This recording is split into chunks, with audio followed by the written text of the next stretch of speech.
Shalom familia, esta semana estamos estudiando la porción Behar, que es desde el capítulo 25 hasta el capítulo 26 y versículo 2.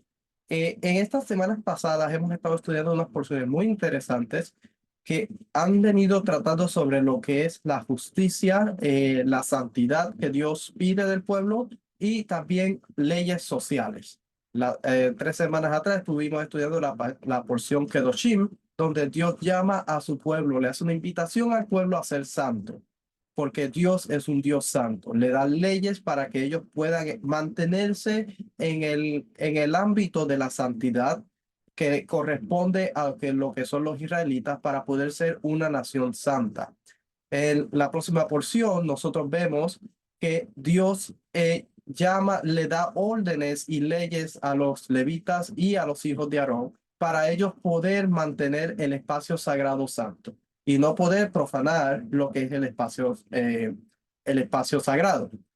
Es interesante porque primero le da a los israelitas para mantenerse santos, luego va a los Kohanim y los levitas. Y ahora en esta porción está hablando sobre lo que es el pobre, el necesitado, la viuda, leyes sociales.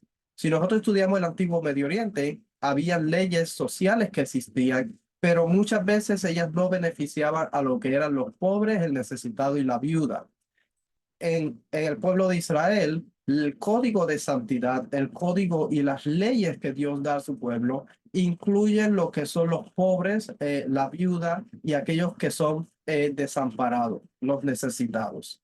Es algo interesante porque nosotros todo se basa en un versículo en el capítulo 2 del libro de Éxodo. El capítulo 2 de Éxodo, versículo 23 dice de esta forma.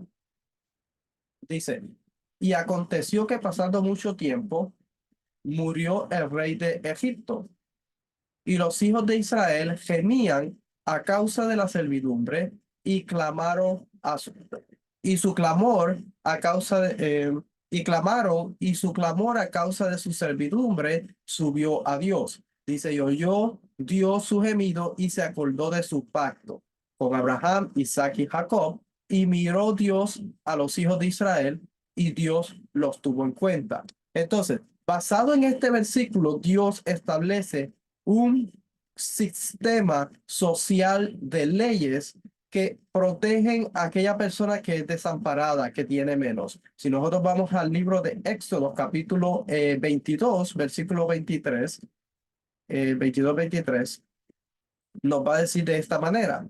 Y dice, está hablando sobre la viuda y el huérfano. Y vamos a leerte un poquito aquí adelante, del 21.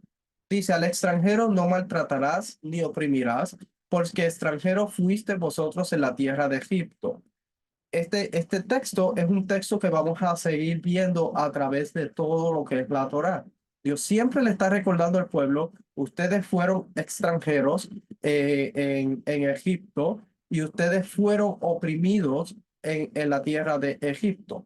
Y siempre le va a recordar de no afligir a la viuda y al huérfano. Dice, a la viuda y al huérfano no afligiréis. Si lo afliges y él clama a mí, ciertamente yo escucharé su clamor y se encenderá mi ira y os mataré a espada y vuestras mujeres quedarán viudas y vuestros hijos huérfanos. Entonces, está hablando sobre las leyes sociales, cómo se debe tratar a una persona pobre, necesitada, a una viuda y a un huérfano. Tengamos en cuenta que siempre las viudas, los necesitados y el huérfano siempre van a existir. Es parte de un sistema social. Siempre va a haber personas pobres entre el pueblo.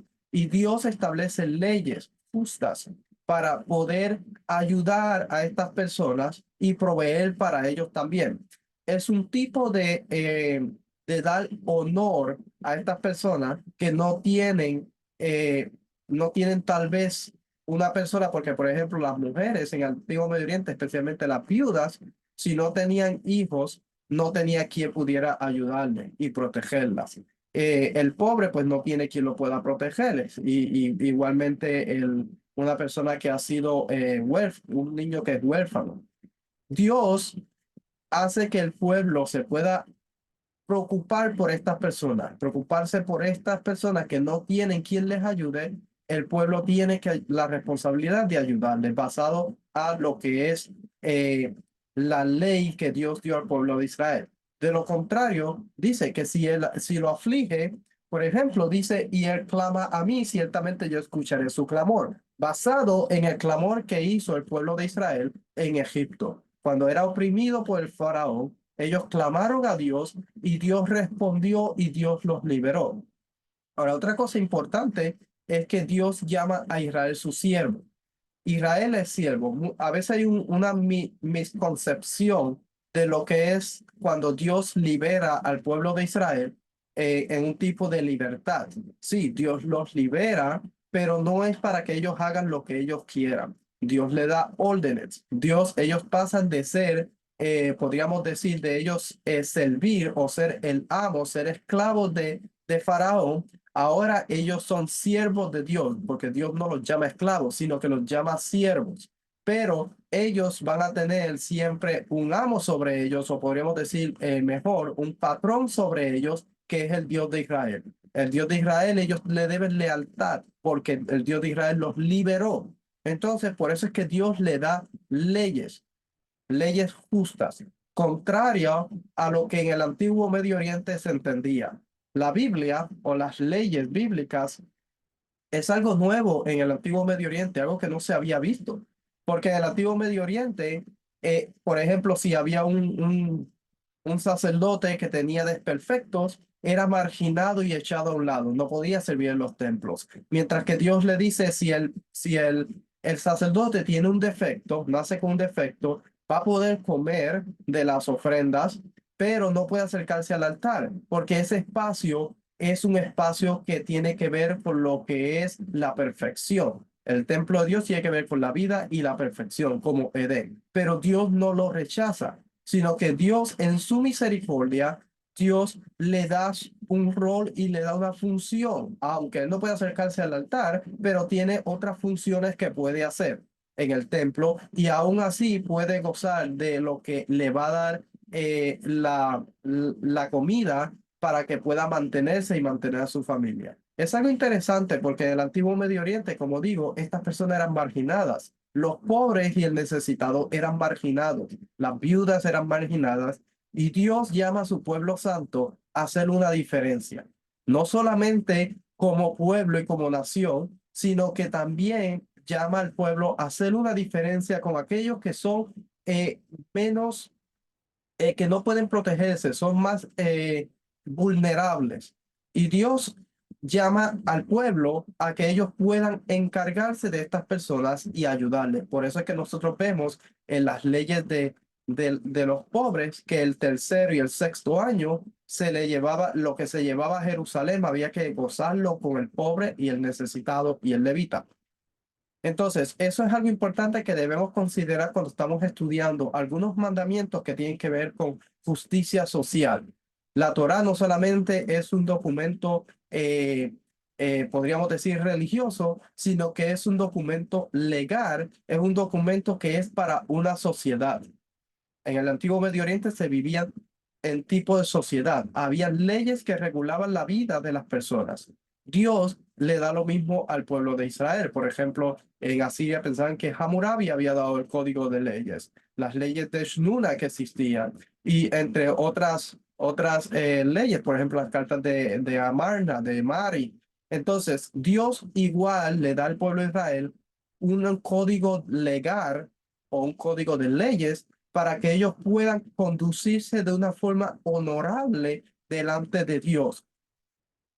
Al ellos conducirse en esta forma honorable, ellos mantenían la presencia divina en medio de ellos. Algo contrario a lo que pensaba el antiguo Medio Oriente. El antiguo Medio Oriente, los dioses estaban delante de ellos en todo momento. No había forma de que ellos se fueran, solamente el ataque de demonios era lo que ellos pensaban. Los demonios atacaban a las personas o podían inclusive causar problemas. Pero en el pueblo de Israel es la forma moral, el comportamiento del pueblo que mantiene la presencia de Dios en medio de ellos o hace que la presencia de Dios se vaya. Algo bien importante para Dios siempre ha sido la justicia y la bondad, practicar lo que es justicia y bondad con las personas del pueblo de Dios, entre ellos mismos. Y es algo tan importante que nosotros vemos que Dios siempre, y a través de los profetas, está reclamándole al pueblo de Israel que no mantuvieron, y especialmente a los líderes, que no mantuvieron lo que es la justicia y la bondad. Vamos a leer el libro de Salmos, en el capítulo, Salmos capítulo 34. Salmo capítulo 34, y dice de esta manera. Salmo 34 es de 6 al 8. Y dice, este pobre clamó y el Señor le oyó y lo salvó de todas sus angustias. Y si vamos al libro de Deuteronomio 24:15, Deuteronomio 24:15,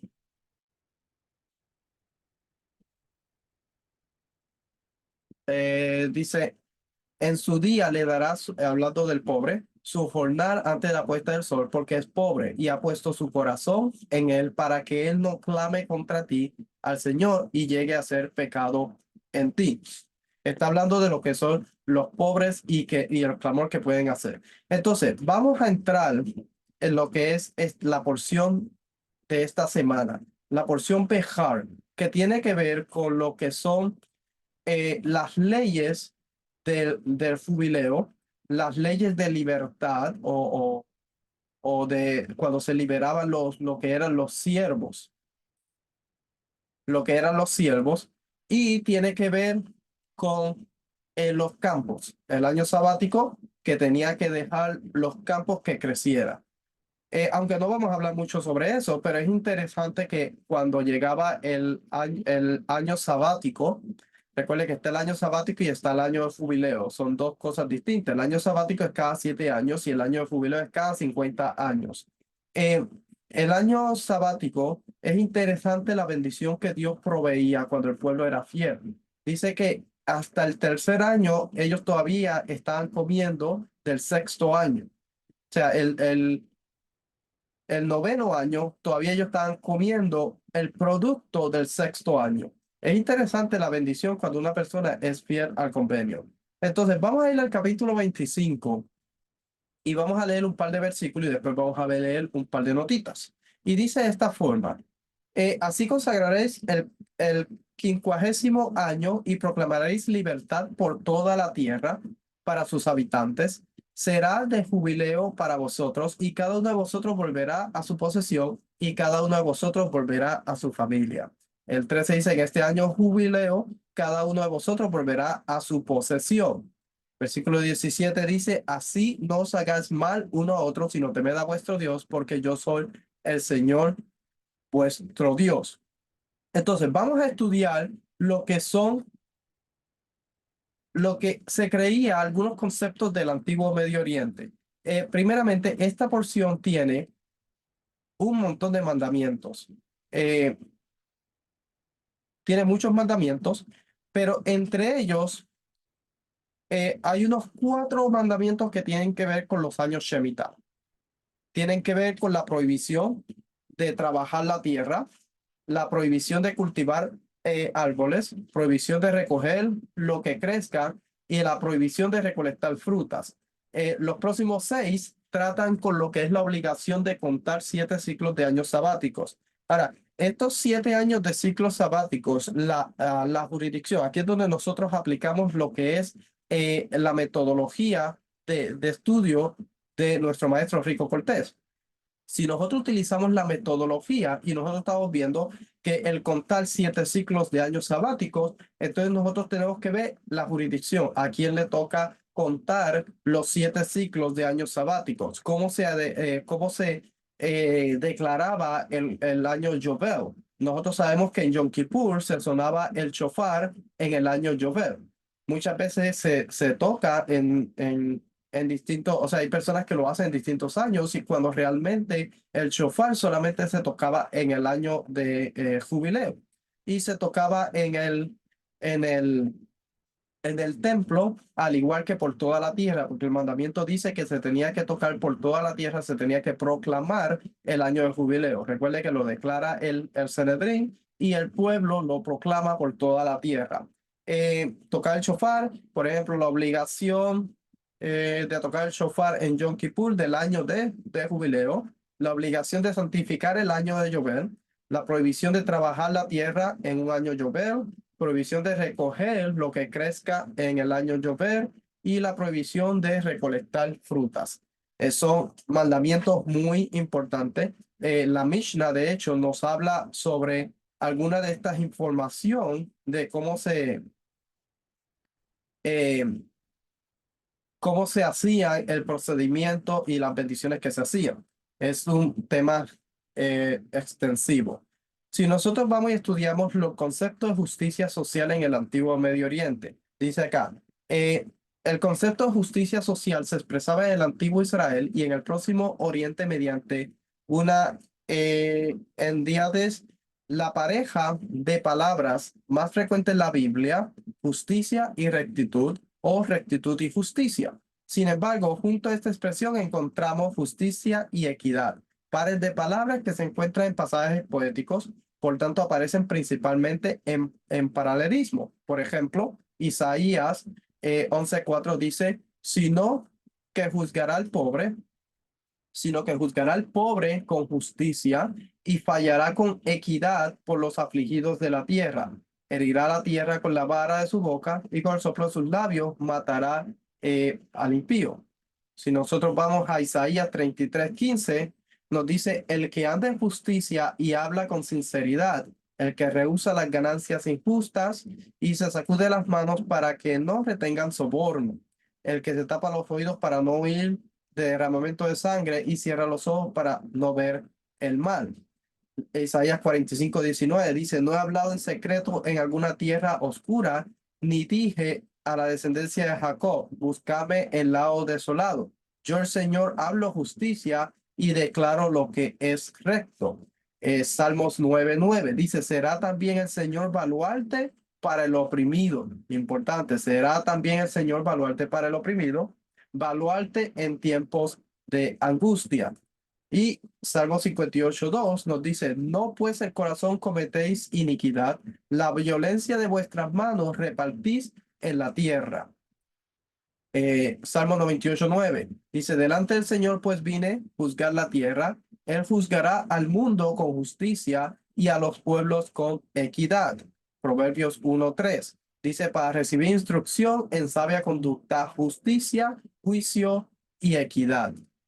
Proverbios 2:9 dice, entonces descenderá justicia y juicio, equidad y todo buen sendero. Este concepto de lo que es justicia, misericordia, justicia y bondad, justicia y equidad es un concepto bien importante para Dios. Es algo que Dios pide de su pueblo. Recuerde que cuando una persona, de hecho, es algo como que lógico que cuando una persona tiene más y oprime a una persona o quiere quitarle lo que la persona tiene, una persona que tiene menos, es un tipo de opresión y es algo que no es bien visto. Pero para Dios eso es visto como algo desagradable para Dios, algo que Dios detesta. De hecho, si nosotros vamos al capítulo 34 de Jeremías, que lo tenía para decir más tarde, pero vamos a leerlo ahorita, el libro de 34 de Jeremías. Eh, Jeremías capítulo 34. Vamos a encontrar algo interesante que ocurrió. Jeremías 34. Y dice de esta forma, desde el versículo 8, dice, palabra que vino a Jeremías de parte del Señor después que el rey Sedequías había hecho un pacto con todo el pueblo que había en Jerusalén para proclamarles libertad. O sea que el rey Sedequías había hecho un pacto para proclamar libertad, que cada uno debía poner en libertad a su siervo y a su sierva hebreos, para que nadie retuviera a un judío hermano suyo en servidumbre. Y obedecieron todos los oficiales y todo el pueblo que habían entrado en el pacto de que cada uno dejara en libertad a su siervo y cada uno a su sierva, de modo que nadie los mantuviera más en servidumbre. Obedecieron y los pusieron en libertad. Algo muy interesante, algo que pasaba. No hay nada raro en esto, porque normalmente un rey siempre buscaba para hacer justicia y bondad, no solamente dentro del pueblo de Israel, sino que fuera también las naciones buscaban cómo hacer justicia y bondad con el pueblo, algo que vamos a ver. De hecho, es algo interesante porque el pueblo de Israel, mientras estuvo en Egipto, el faraón nunca trató de hacer justicia y bondad, nunca trató de liberar o dar leyes que liberaran al pueblo o que ayudaran al pueblo a tener menos cargas, sino que la escritura nos dice que trató de oprimirlo, lo esclavizaron y los hizo trabajar. Entonces ahí se nota, se ve el carácter del rey y su deseo, o sea, no estaba practicando lo que era la justicia y bondad que se hacía en todo el antiguo Medio Oriente. Pero de cierta forma, o sea, en el pueblo de Israel hay una diferencia, pero las leyes de proclamación de libertad sí se practicaban de ciertas formas en otros lugares. Dice, el error o lo que ellos hicieron que estuvo mal, lo vamos a encontrar acá. Dice en el 11, pero después se arrepintieron y volvieron a tomar a los siervos y a las siervas a quienes habían dejado en libertad y los redujeron a servidumbre como siervos y como siervas. Entonces viendo la palabra del Señor Jeremías diciendo, así dice el Señor Dios de Israel. Yo hice un pacto con vuestros padres el día que los saqué de la tierra de Egipto, de la casa de servidumbre, diciendo, al cabo de 7 años cada uno de vosotros pondrá en libertad al hermano hebreo que le fue vendido y que le ha servido por 6 años, y lo enviará libre de junto así por vuestros padres, pero vuestros padres no me escucharon, ni inclinaron su oído. Aunque recientemente os habéis arrepentido y habéis hecho lo que es recto ante mis ojos, cada uno proclamando libertad a su prójimo, habiendo hecho un pacto delante de mí en la casa que es llamada por mi nombre.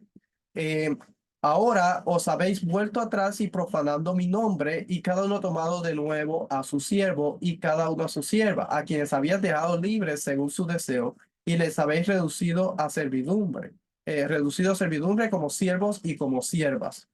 Por tanto, así dice el Señor, vosotros me habéis obedecido, no me habéis obedecido proclamando libertad cada uno a su hermano y cada uno a su prójimo. Aquí proclamo contra vosotros aquí proclamo contra vosotros libertad, declara el Señor, a la espada, a la pestilencia y al hambre, y haré de vosotros motivo de espanto para todos los reinos de la tierra. Y entregaré a los hombres que han transgredido mi pacto, que no han cumplido las palabras del pacto que hicieron delante de mí cuando cortaron en dos el becerro y pasaron entre los pedazos. O sea que ellos hicieron un pacto, pasaron entre los pedazos y cortaron un becerro y liberaron a los que estaban en servidumbre, a los siervos que tenían. Y después se arrepintieron. Ahí es donde estuvo el error que ellos hicieron. Rompieron un convenio que ellos habían hecho. Dice, los términos justo y recto se encuentran también en la literatura ugarítica y en las inscripciones fenicias, por lo que el par de palabras anterior a la literatura israelita, del mismo modo encontramos el par de palabras rectitud y verdad. Por ejemplo, Primera de Reyes 3:6. Dice, entonces Salomón dijo, tú has usado de gran misericordia con tu siervo David, mi padre, según él anduvo delante de ti con fidelidad, justicia y rectitud de corazón hacia ti, y has guardado para él esta gran misericordia en que le has dado eh, un hijo que se siente en su trono como sucede hoy. Isaías 11:5 dice, la justicia será ceñidor de sus lomos y la fidelidad ceñidor de su cintura. Isaías 59:4. No hay quien clame con justicia, ni quien abogue con honestidad. Confían en la confusión y hablan falsedades, conciben malicia y dan luz a la iniquidad. Salmo 85:12 dice, ciertamente el Señor dará lo que es bueno y nuestra tierra dará su fruto. La justicia irá delante de él y sus pasos pondrá por camino. Salmo 66:13 dice, entrará en tu casa como holocausto, a ti cumpliré mis votos. Y Zacarías 8:8 dice, y los traeré y habitará en medio de Jerusalén, y ellos serán mi pueblo, y yo seré su Dios en verdad y en justicia. O sea que estamos viendo textos a través de la escritura donde Dios habla sobre la justicia y la rectitud, o la justicia y la bondad, la justicia y la misericordia. El significado equivalente de las palabras justicia y verdad y equidad era kitum u misharum en el en el antiguo Medio Oriente. Era un término que puede referirse a un rasgo o de carácter concedido por Dios al rey. Por ejemplo, dice, oh Dios, dota al rey de tu justicia, al hijo del rey de tu rectitud, para que juzgue rectamente a tu pueblo, a tus humildes pobres con justicia. Salmos 72, 1 y 2. Dice, traigan paz los montes, los pueblos, y justicia a los collados, haga el justicia a los afligidos del pueblo, salve a los hijos de los pobres y aplaste al opresor.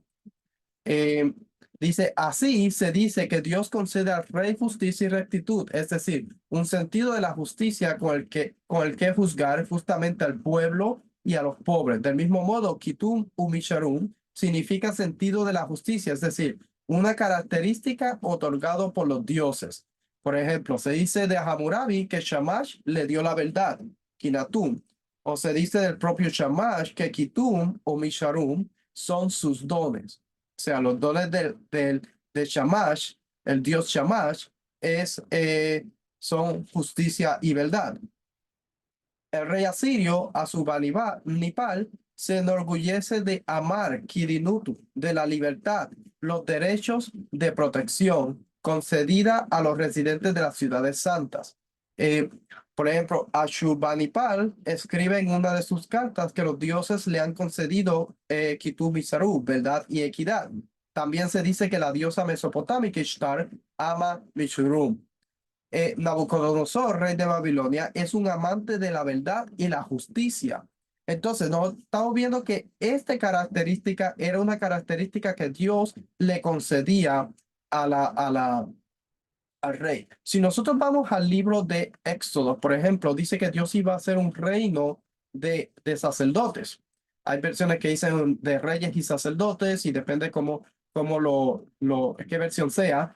Pero si Dios establece o llama al pueblo de Israel para hacer un reino de reyes y sacerdotes, y Dios da el atributo de justicia y equidad o justicia y misericordia al rey, entonces el pueblo de Israel como reyes y sacerdotes, como nación de reyes y sacerdotes, debe adquirir esta característica de Dios. Debe adquirir la característica de justicia, equidad, justicia y bondad, justicia y misericordia. Es una característica que que el pueblo debe adoptar de Dios. Si nosotros estudiamos, por ejemplo, lo que significa imitado de o imitación de la deidad, cuando nosotros estudiamos los códigos de santidad o los códigos de pureza, cuando nosotros estudiamos la palabra o el texto en Levíticos capítulo 19, 2, nos dice que el pueblo es llamado a ser santo. Quiero verificar, creo que es capítulo 19, 2. Sí, 19:2, serás santo porque yo, el Señor vuestro Dios, soy santo. Esa es una invitación a imitar las características de un Dios santo.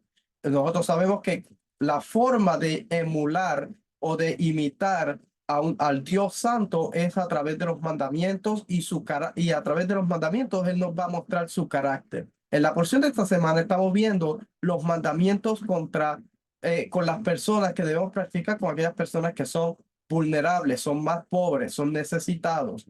El mandamiento de ayudar al pobre, de extenderle la mano al necesitado, de cuando una persona tenga que ceder o vender su propiedad porque no puede sustentar la propiedad porque sus deudas o por lo que haya pasado, la forma que Dios invita al pueblo a través de su ley de actuar con justicia, aunque esa persona esté sirviendo a otra persona y tenga que vender la propiedad. Y Dios en su gran justicia y en su gran misericordia no le dice a la persona que va a ser para siempre, sino que Dios permite que a través de un periodo de tiempo esa persona pueda trabajar para otra persona, porque realmente el ser siervo de otra persona era una forma justa. Si nosotros vamos al capítulo 25 de esta porción y leemos el versículo eh, por ejemplo, dice acá el versículo 25, el capítulo 25 dice, si uno de tus hermanos llega a ser tan pobre que tiene que vender parte de su posesión Su pariente más cercano vendrá y redimirá lo que su hermano haya vendido. Dice, no darás tu dinero a intereses ni tus víveres a ganancia. Y dice, y si un hermano tuyo llega a ser tan pobre para contigo que se vende a ti, no lo someterás a trabajo de esclavo. Estará contigo como jornalero, como si fuera un peregrino. Él servirá contigo hasta el año de jubileo. O sea que será como un jornalero. O sea que Dios no le está diciendo al pueblo que lo va a tratar como un esclavo, sino que va a trabajar con esa persona que es su hermano, eh, que va a ser su hermano hasta que esa persona pueda salir hacia adelante. Si nosotros estudiamos la palabra, lo que es jornalero, vamos a ver que aquí nos dice que es una persona, por ejemplo, dice un day labor, una persona que trabaja por un salario, hard worker, un asalariado. O sea que no era una persona, no era una persona que era, por ejemplo, jornalero, trabajador, o sea, una persona contratada para trabajar por un salario generalmente de baja condición social y económica. Y cita Levítico 12:45, el extranjero y el jornalero no comerán de ella. Levítico 19:13, no oprimirá a tu prójimo ni le robarás. El salario de un jornalero no lo ha de quedar contigo toda la noche hasta la mañana. Y tiene otros textos que da por acá. Pero era una persona que se le daba un pago, era una persona, por el decir, era una persona alquilada, dice aquí, o sea, perteneciente a un salario pago por servicios. O sea que la forma de trato de una persona que tenía que servir a otra persona es completamente distinto al contexto del antiguo Medio Oriente, que un esclavo era un esclavo, era forzado a trabajos forzados, mientras que la escritura, la Biblia, en el código del pueblo de Israel, Dios está llamando, le está diciendo al pueblo, no lo vas a tratar, dice el versículo aquí, y a un hermano tuyo llegará a ser tan pobre para contigo que se vende a ti, no lo someterás a trabajo de esclavo, estará contigo como jornalero, como si fuera un peregrino, él servirá contigo hasta el año de jubileo. Entonces, era una forma honorable de tratar a esa persona. Recuerde que esa persona también es parte del pueblo. Yo estaba leyendo un comentario, no recuerdo el libro en este momento, pero era un comentario que hablaba en la forma de tratar a un jornalero. Tenía, obviamente, vivía en Israel, tenía que guardar todas las festividades, los Shabbat no hacía nada, y había una forma de cómo tenía que tratarlo. Tenía que dormir en un lugar digno, tenía que, las cosas que tenía tenían que ser de dignidad. No era tratado como un esclavo normal, como en el antiguo Medio Oriente trataba con una persona. Y siempre la escritura nos recuerda, recuerden que en Israel fueron esclavos, no van a tratar a su hermano de esa forma. Entonces, seguimos aquí con las notitas. Dice, ok, en Salmos 35, 33:5 dice, la justicia y la rectitud se considera un ideal divino sublime. Por ejemplo, él ama la justicia y el derecho, llena está la tierra de la misericordia del Señor. Salmo 99:4. El poder del rey ama la justicia. Tú has establecido la equidad, has hecho juicio y justicia en Jacob. Dice el Salmo 23:3, me guía por sendas de justicia. Es la palabra, es paralela a la frase del código de Hammurabi citada anteriormente. Guió al pueblo por el camino de la verdad. Se dice que Dios ama la rectitud y la justicia. La 10ª bendición de las 18 bendiciones de la oración diaria dice, bendito eres Señor, el Rey que ama la justicia y la rectitud. La justicia, derecho y misericordia son el fundamento del trono de Dios, basado en el libro de Salmo 89:14.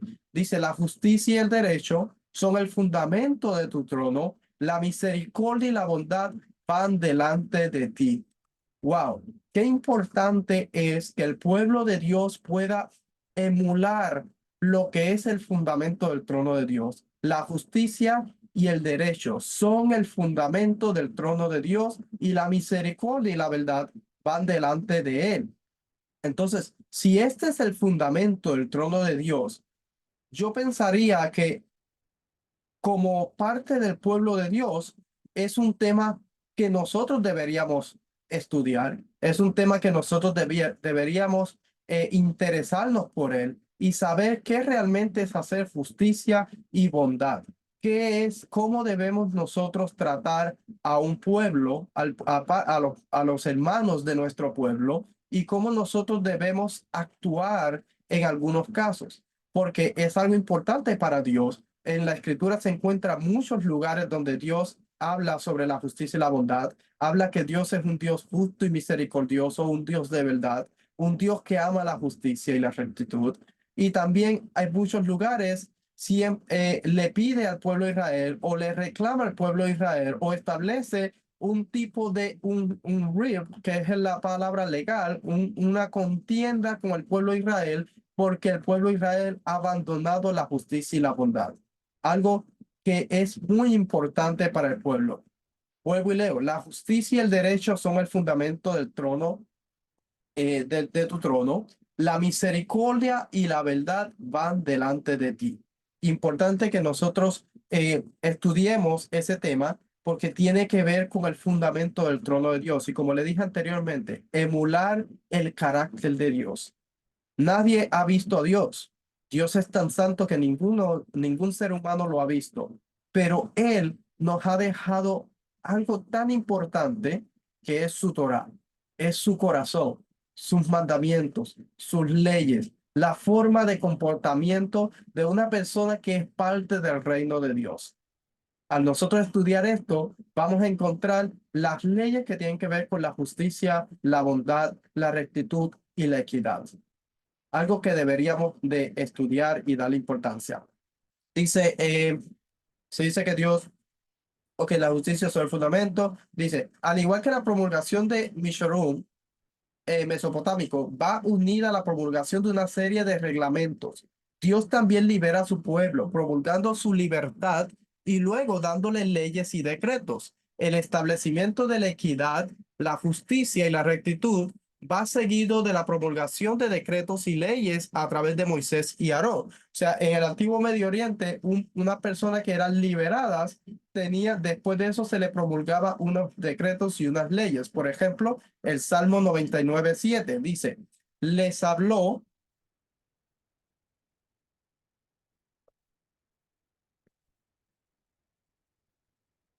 dice, les habló en la columna de nube, guardaron sus testimonios y el estatuto que él les dio.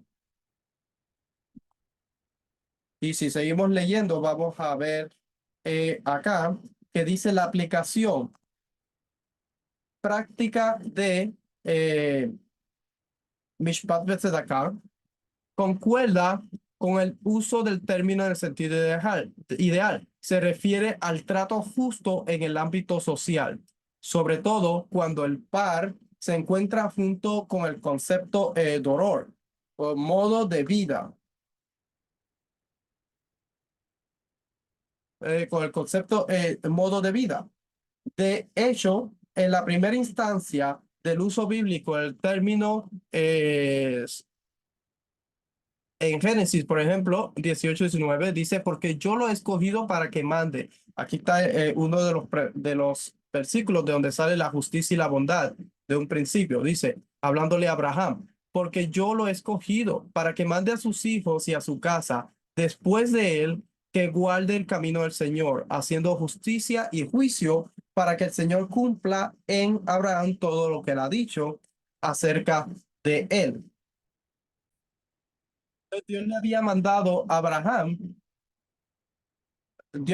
algo que Abraham debía transmitir era la justicia y el juicio a sus hijos, que lo iba a transmitir de generación en generación. Dice, encontramos el término en conjunción con la palabra para que guarden el camino de Dios, tratando con rectitud y justicia. Por ejemplo, luego de eso habla de Sodoma y Gomorra, capítulo 18, 20, 21, y nos dice de esta manera.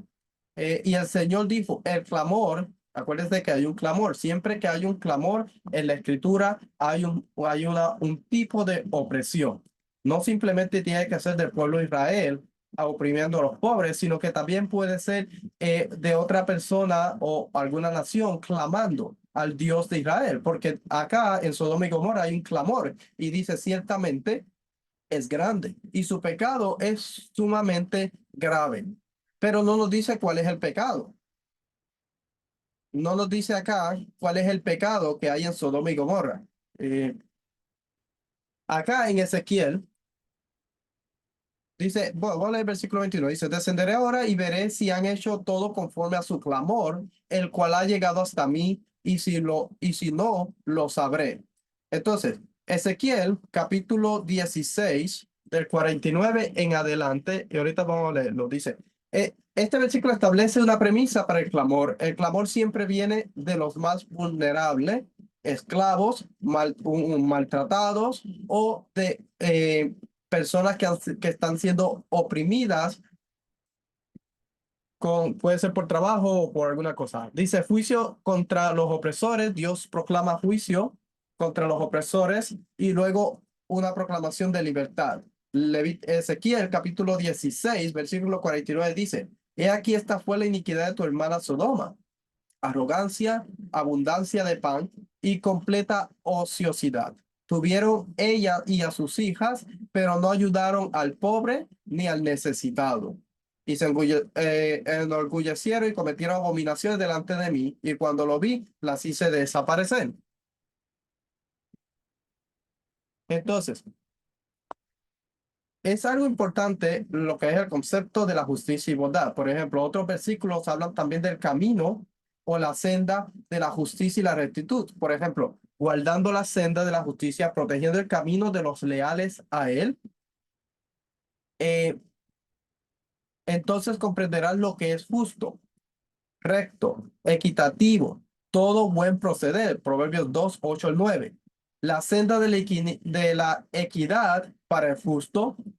Oh justo, tú allanas el camino de los justos. Isaías 26, 7 dice, la senda del justo es rectitud. Tú que eres recto, allana el sendero del justo. No cuidan el camino de la integridad. No hay justicia en su curso. Hacen torcidos sus caminos. Nadie que ande por ellos cuidará la integridad. Por eso la justicia está lejos de nosotros y la rectitud no nos alcanza. Isaías 59, 8 y 9. ¿Qué es hacer justicia y bondad? O caminar por la senda de Kitum Misarum. Dice, establecer equidad social. Casi siempre esto lo hacía el rey. El rey tenía que establecer leyes equitativas y sociales para que hubiera justicia y bondad. De hecho, en el antiguo Medio Oriente, cuando un rey nuevo ascendía al trono, parte de sus reformas era hacer justicia y equidad social, liberar a personas que habían sido esclavizadas, liberarlos, ayudar a los pobres. Eso podría ser dando comida o podría ser condonando deudas que tuvieran contra la corona, el reino o otras deudas, perdonándolas. Dice, mejorar la situación de los pobres y los débiles en la sociedad mediante una serie de normas que impidían la opresión. Hacer justicia y bondad está igualmente ligado a acciones en favor de los pobres y los oprimidos. Si examinamos exactamente a qué opinan los profetas, vemos que la principal fechoría no es la perversión del proceso judicial, sino la opresión perpetuada por los ricos terratenientes y los círculos dirigentes que controlan el orden socioeconómico.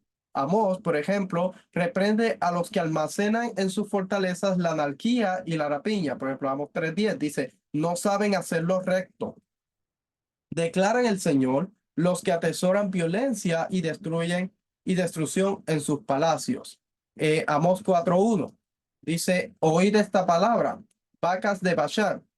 De hecho, cuando estuvimos en Israel, el guía nos estaba diciendo que a las mujeres se le decían vacas de Bashán, un contexto cultural. Que estáis en el monte de Samaria, las que oprimís a los pobres. quebrantáis a los menesterosos. De hecho, esto es un ejemplo perfecto de lo que es el contexto cultural y geográfico. Si no entendemos el contexto cultural, vemos vacas de Bashán y no entendemos lo que significa, si no entendemos el contexto. Eh,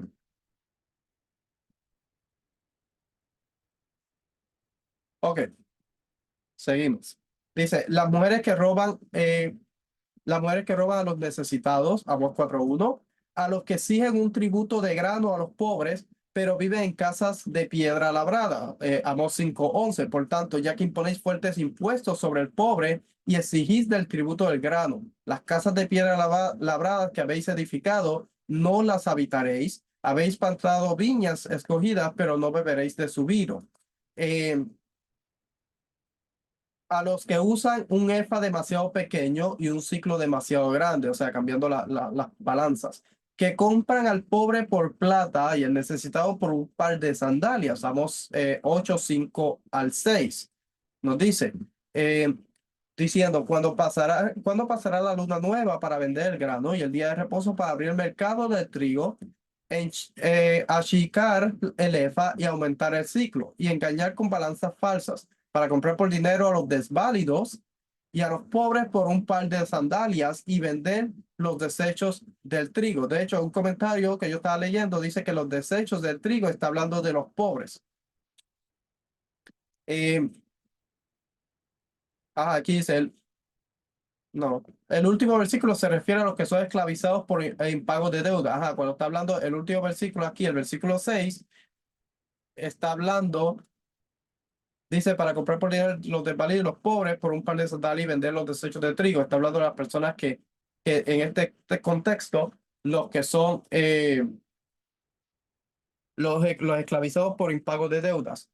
Él esperaba justicia, equidad, rectitud, pero he aquí la iniquidad clamando, Isaías 5:7. Dice, ciertamente la viña del Señor de los ejércitos es la casa de Israel y los hombres de Judá su plantío delicioso. Él esperaba equidad, pero he aquí derramamiento de sangre, justicia, pero he aquí clamor. Encontramos una acusación contra los terratenientes que agrandan sus propiedades a los que añaden casa a casa y juntan campo a campo hasta que no queda sitio para que nadie más que vosotros habite en la tierra. Isaías 5:8 dice, hay de los que juntáis casa con casa y añadís campo a campo, hasta que no queda sitio alguno para habitar vosotros, solos en medio de la tierra. Recuerde, está hablando de añadir campo a campo y nosotros estudiando la porción de esta semana vamos a ver que los campos tenían que devolverse a las personas o a su dueño original al cabo de el lapso de tiempo que se establece la Torá. Pero estas personas no tenían esa intención, sino tenían intención de mantener los campos indefinidamente para siempre. Dice, se refiere sin duda a los que ejecutan las hipotecas de los pobres que no pueden pagar sus deudas y convierten sus campos en su propiedad personal. Isaías reprende a los que promulgan leyes de injusticia y componen o escriben decretos inicuos, es decir, a los responsables de promulgar leyes y reglamentos. Isaías 10:1 dice, hay de los que decretan estatutos inicuos y de los que constantemente escriben decisiones injustas para privar de justicia a los necesitados, para robar de sus derechos a los pobres de mi pueblo, para hacer que de las viudas su botín y despojar a los huérfanos. ¿Y qué haréis en el día del castigo, en la devastación que vendrá de lejos? O sea que eso es lo que el profeta Isaías le está reclamando. Isaías 10:2. Ok. Al promulgar leyes injustas, subvierten la causa de los pobres, roban los derechos de los necesitados, después a las viudas y hacen de los huérfanos su botín. Subvertir la justicia aquí no se refiere a abusar del sistema judicial per se, sino más bien a la promulgación de leyes injustas. Estas leyes injustas son aparentemente la causa de las ejecuciones hipotecarias a las que se refiere Isaías 5:8. Un eco de la situación descrita en Isaías 5:8, Isaías 10:1 se encuentra en Salmo 94. Salmo 94 dice, oh Señor, Dios de las venganzas, oh Dios de las venganzas, resplandece. Levántate, juez de la tierra, da su merecido a los soberbios, ¿Hasta cuándo los impíos, Señor? ¿Hasta cuándo los impíos se regocijarán? Charlan hablando con arrogancia, todos los que hacen iniquidad y vanagloria, aplastan a tu pueblo, Señor, y afligen a tu heredad. O sea que este salmo no está dirigido a las personas malvadas. Aquí mismo lo dice, una oración pidiendo justicia. Está dirigida a Dios por parte del pueblo por la opresión del mismo pueblo. Dice, charlan hablando con arrogancia, todos los que hacen iniquidad se vanaglorian, aplastan a tu pueblo, Señor, y afligen a tu heredad. Matan a la viuda y al extranjero y asesinan a los huérfanos. Y dicen, el Señor no lo ve ni hace caso, el Dios de Jacob. Puedes seguir leyendo el, el capítulo completo y va a seguir viendo lo que dice acá. Aquí, porque el juicio volverá a ser justo. Dice acá, el versículo 14.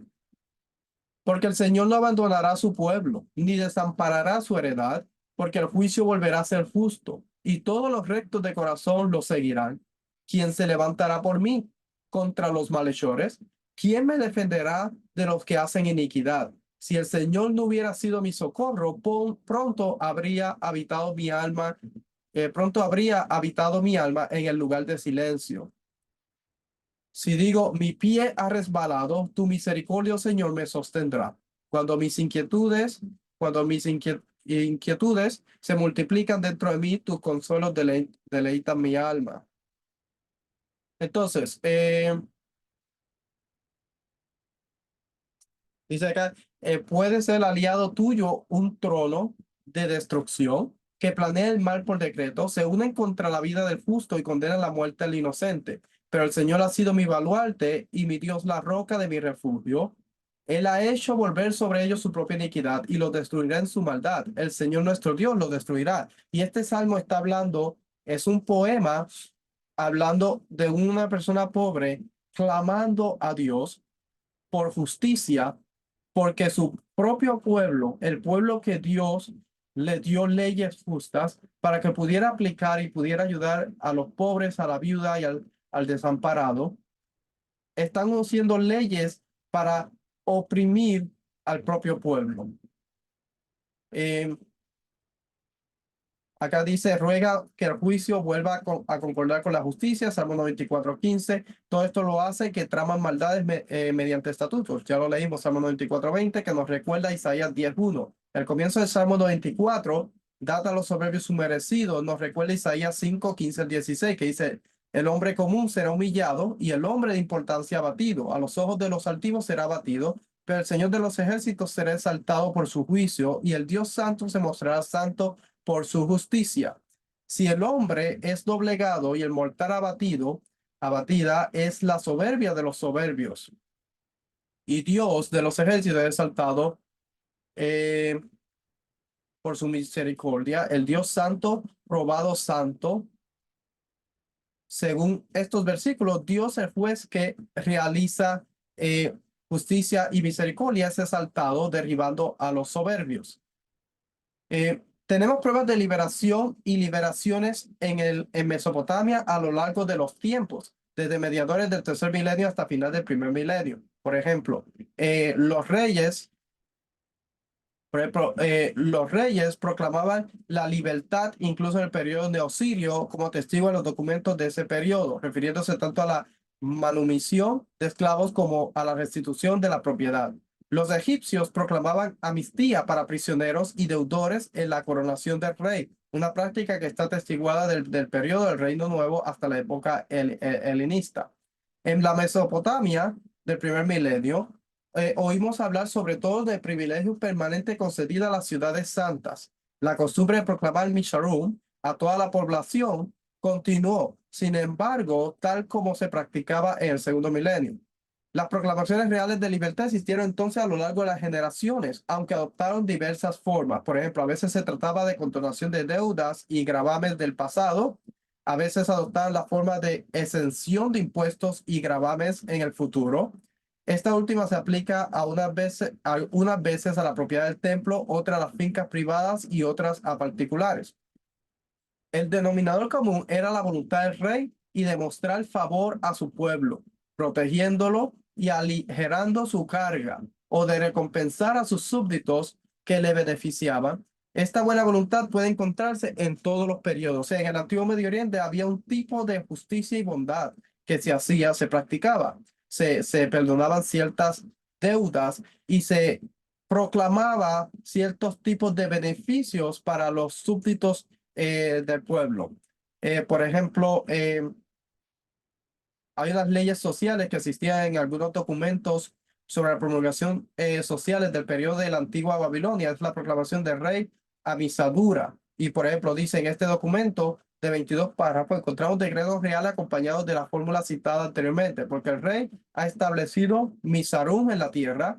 Estos decretos tratan de la cancelación de las deudas tributarias contraídas con el rey por los recaudadores de impuestos, la cancelación de las deudas personales y los intereses acumulados, la manumisión de los deudores esclavizados, la cancelación de ciertos impuestos reales y la exención de servicio militar. Por ejemplo, el párrafo 1 dice, los atrasos, impuestos atrasados de los agricultores, los pastores y otros tributarios de la corona quedan liberados. El recaudador no podrá reclamar el pago al hogar de ningún tributario de la corona. Párrafo 20 dice, un residente de Numgia, Emut, Balum y Damaras, Uruk y Sin, Kisura, Malgum, que fue embargado por deudas, esclavizándose a sí mismo, a su esposa o a sus hijos, desde que el rey ha establecido Misarum en la tierra, que ha sido liberado. Su libertad ha sido establecida. Entonces, nosotros vemos en documentos antiguos que existían reyes que hacían un tipo de justicia y bondad. Ahora, aunque existía justicia y bondad, nunca se puede comparar con las leyes que Dios había dado al pueblo de Israel de hacer justicia y bondad. Eran totalmente distintos. Ok. Dice acá, el capítulo 25 de Levítico es el único código práctico sobre el tema de la tenencia de la tierra en el antiguo Israel que se conserva en la Torá. Recuerde que el pueblo de Israel dependía de la tierra. La tierra era el sustento. La mayoría de los israelitas trabajaban basado en la tierra.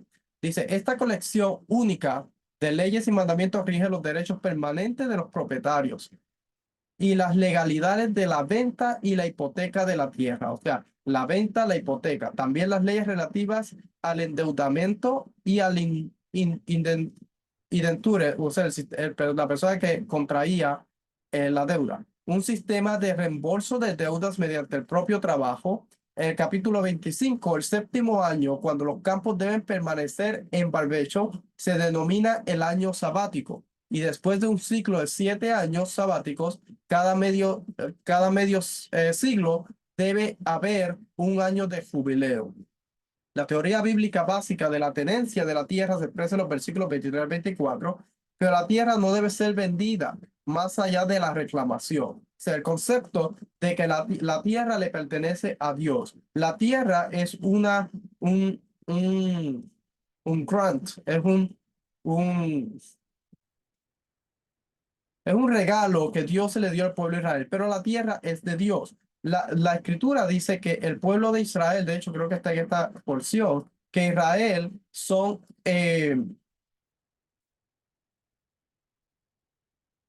Dios le ha permitido al pueblo de Israel estar en esa tierra, pero tiene que guardar las leyes de la tierra porque la tierra es de Dios. La tierra no se puede vender permanentemente, dice versículo 23 del capítulo 25. Dice, además, la tierra no se venderá en forma permanente, pues la tierra es mía, porque vosotros sois solo forasteros y peregrinos para conmigo. O sea que el pueblo de Israel para con Dios son forasteros y peregrinos y no puede vender la tierra. La tierra le pertenece a Dios. Eso es importante. Este concepto es bien importante porque por eso es que cuando una persona habla mal de la tierra, está hablando mal de la tierra que es santa, la tierra que es de Dios. Porque si la tierra es de Dios y Dios le dio el estatus de santidad a la tierra, al hablar mal de ella, no estás hablando mal de la tierra del pueblo de Israel, porque Dios se la dio al pueblo de Israel, pero la tierra sigue siendo de Dios.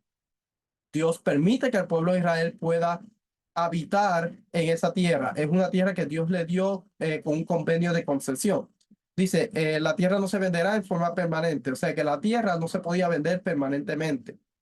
Eh, Dice, así que toda la tierra de vuestra posesión otorgaréis a la tierra el derecho de ser redimida. Si uno de tus hermanos llega a ser tan pobre que tiene que vender parte de su posesión, su pariente más cercano vendrá y redimirá lo que su hermano haya vendido.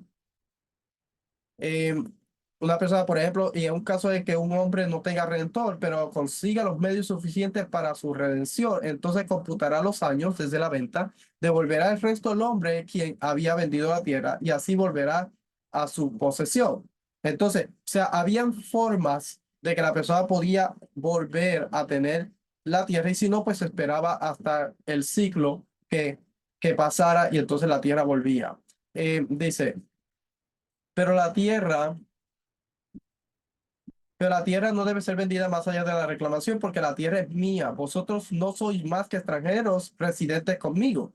En toda la tierra que poseéis debéis proveer para la redención de la tierra. Su principio fundamental es que la tierra de Canaán pertenece a Dios, que la había concedido a los israelitas como tierra tenida tenencia de la tierra. No es suya para disponer de ella a su antojo. No podía ser enajenada permanentemente. Los terratenientes israelitas que se ven obligados por las circunstancias a vender sus tierras o hipotecarlas para pagar sus deudas, conservan el derecho a rescatarlas o recuperarlas. Si el propietario original reunía los fondos necesarios al acreedor, el acreedor o comprador debía devolvérsela y como último recurso la tierra volvía al propietario original en el jubileo. En efecto, todas las transferencias de tierra designadas como esta palabra ajusta se convertían en arrendamientos a largo plazo y no debían considerarse ventas definitivas. Esto se encuentra en el JPS Torah Commentary. O sea que la tierra le pertenece a Dios y la tierra se podía siempre redimir. Habían algunas excepciones en algunas, por ejemplo, si nosotros estudiamos la Mishnah y las leyes de jubileo, hay algunas tierras, por ejemplo, en ciudades amuralladas, que había un tiempo límite para poder redimir lo que era una casa en una ciudad amurallada. Y habían otras reglas sobre los campos y cosas así. Pero ya esos son aspectos legales de esta porción, de estas cosas. Pero la tierra en general tenía que volver a su dueño. Creo que tenía otra notita por acá que vamos a leer.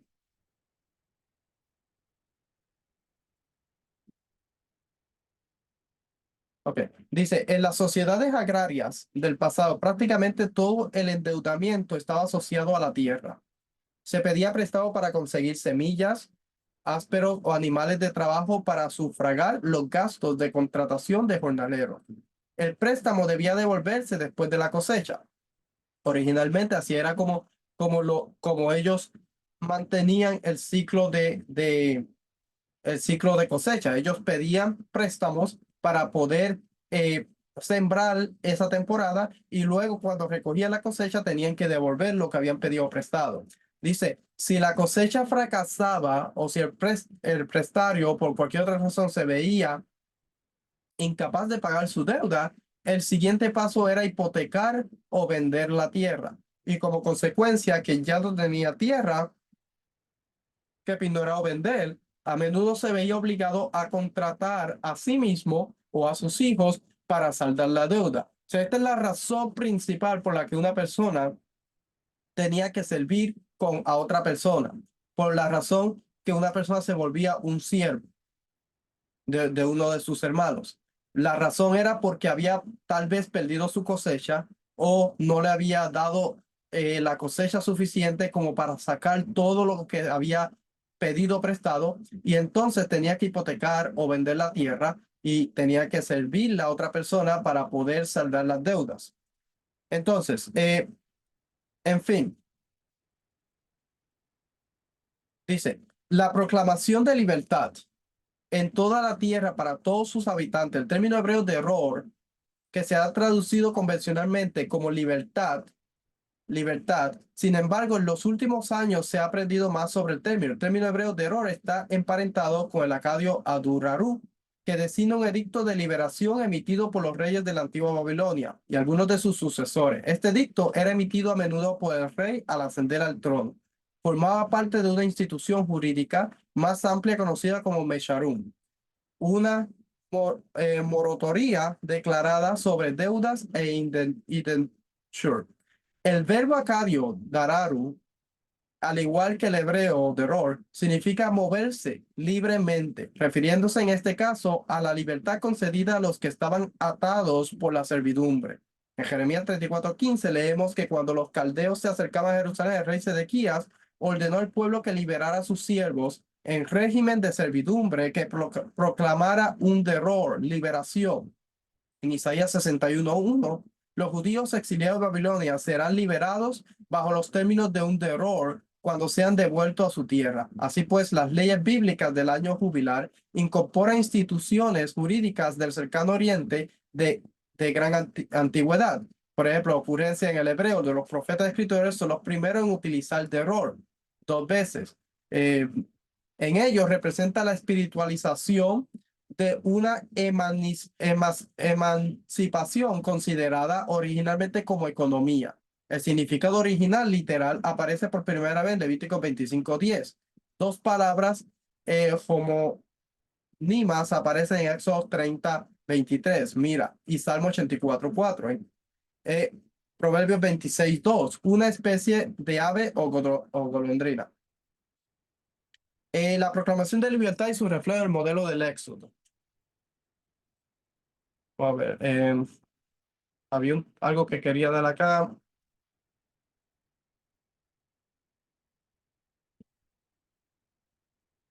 Ok, yo creo que eso es, eh, yo creo que eso ha sido suficiente en cuestión a lo que es justicia y bondad.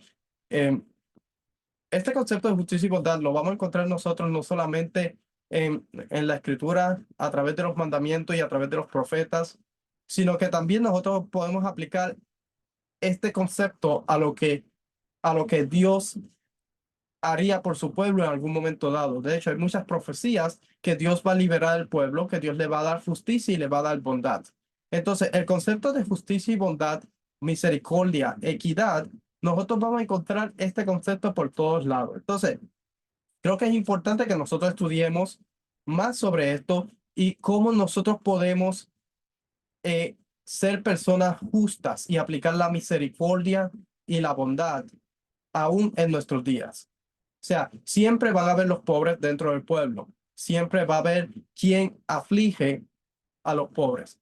Pero como dice varios textos que leímos, nosotros somos parte del pueblo de Dios y nosotros debemos ser guardianes de la justicia y la bondad.